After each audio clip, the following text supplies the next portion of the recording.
Everything became blurry at this point, but it was always the same. I saw trash scattered on the walls. I saw the pit leading down to a curved floor. I saw things, undefined, animals or people or something at the bottom. Hey guys, welcome back to my channel, and if you didn't already know, act like you know because it's DadaZoe, so let's hop right into this video. So today I want to do some spooky stories in light of it being spooky season, but before we do that, don't forget to subscribe, and without further ado, let's just hop right into this video. So the first story is about a caver. So it goes like this. I have had several dreams similar to what I'm posting.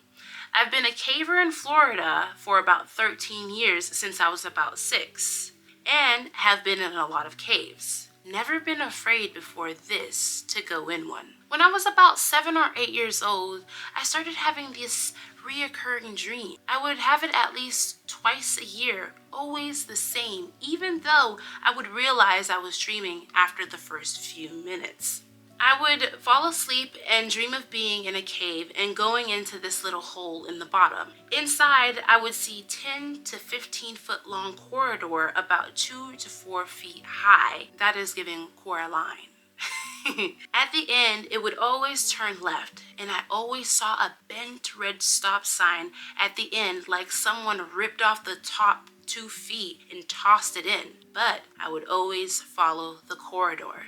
I would turn and walk past the sign despite being scared, despite many times knowing what was there, and the corridor would start descending quickly, opening up into a large vertical chamber with a path leading down into a corkscrew. Everything became blurry at this point, but it was always the same.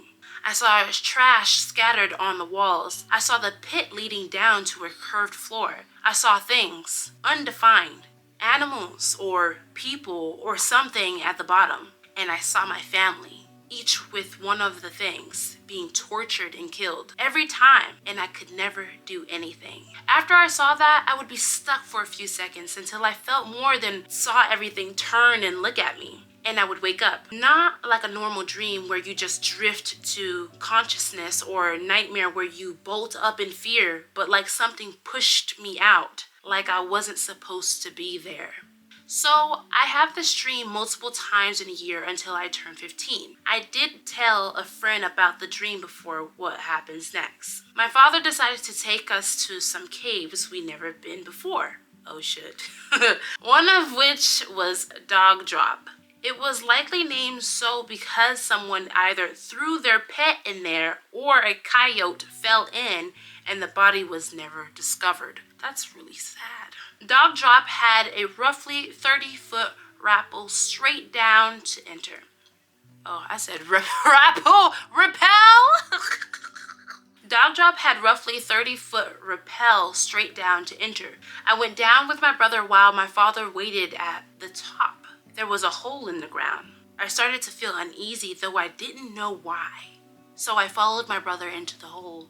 I felt worse as I moved down, and when I looked up, I saw the same corridor. Oh shit. The same turn, the same wall, the same bottles of the corner. And as I instantly was hit with the overwhelming sense of nausea and fear, and being watched, and everything was screaming at me to leave. That is your gut intuition! Leave! Woo!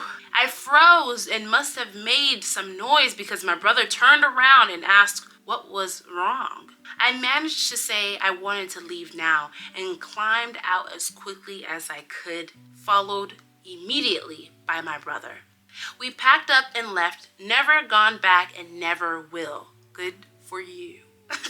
Because there are some daredevils out here. Haven't told anyone what actually happened, just said I wasn't feeling well and they forgot pretty quickly. The thing that really makes it creepy for me is that I have never had that dream again. Year after year, I would have it consistently, but it just stopped after that. But I still remember it all. And I still feel afraid, almost external fear when I think of it. I would be terrified, y'all. y'all a little section where it says previously edited for safety. It says, I saw some people talking about looking up the cave / visiting. Just want to say never go caving, especially in an unfamiliar space or a place without a guide who belongs to the local group. If you belong to another group but have never been in that area, it's best to talk to a local one before leaving. Caving is dangerous and people die. Don't be arrogant and try to rappel on a garden hose. Yes, someone did that and yes, they died. That is crazy. What? You gotta care more about your life, guys. The local grotto, I hope I'm saying that right, you can check out is called the Tampa Bay Area Grotto. And yes, its initials are T-Bag. Okay, that little tidbit right there, that actually made me crack up. So I'm not as scared as I thought I was gonna be. I hope this next one is scary for y'all's sake. It goes like this, no title. I lived in an old apartment in 2002. The place was built in the 1900s. Oh, Jesus. So it was just over 100 years old when I moved in. The living room and the kitchen were fine, but the bathroom and the bedroom were unnerving. I would not stay. Like, I just always felt like I was being watched, especially in the bedroom if the closet door was open. Oh, no! Those unnerving feelings just became moderately uncomfortable as I settled in. I felt safe in the bedroom, but only if the door was locked. One night, I was dead asleep when there was a loud bang on my bedroom door. When I got up the courage to get out of bed, I checked the apartment and all the windows were closed and locked from the inside, and the door still had the chain secured. No one was in there, or so you thought. I mentioned the closet in the bedroom. I never liked going in there, and I never liked if the door was open. For some reason, in my head, I would hear gasping noises. What? Ooh. So for that reason, the closet stayed closed.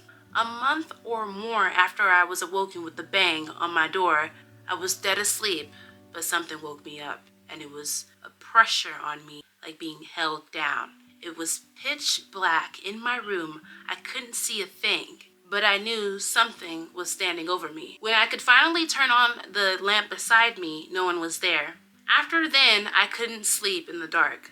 I had to sleep with a lamp on. The incident scared the life out of me, and after that, unnerving feeling of being watched intensified. Friends would come over and comment about being uncomfortable in the bathroom, like being watched.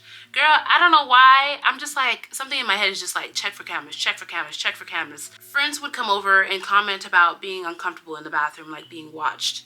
It became so uncomfortable for me when I had the chance to move to another unit, I jumped at it. I packed up and got out. After me, several people rented the apartment, and they would move out within months. I became friendly with the building manager, and I told him that I felt the place was haunted. He kind of laughed it off, bro. Not him knowing that this was haunted the whole entire time. Jesus. Years after they were renovating the place, building manager was doing some painting in there.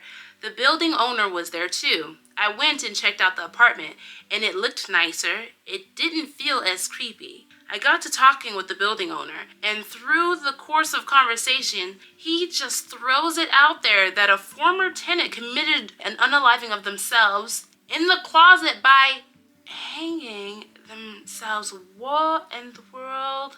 He also mentioned that the original designer of the building lived in the apartment and died in there. I wasn't mad when I heard that, but felt validated that what I experienced was real. I would have been mad because I feel like you as a owner, tenant, whatever, landlord, you should disclose things like that so people have a chance. Let me know what you guys thought about these stories down below. And with that being said, don't forget to like, comment, share, subscribe, and I will see you guys in the next one.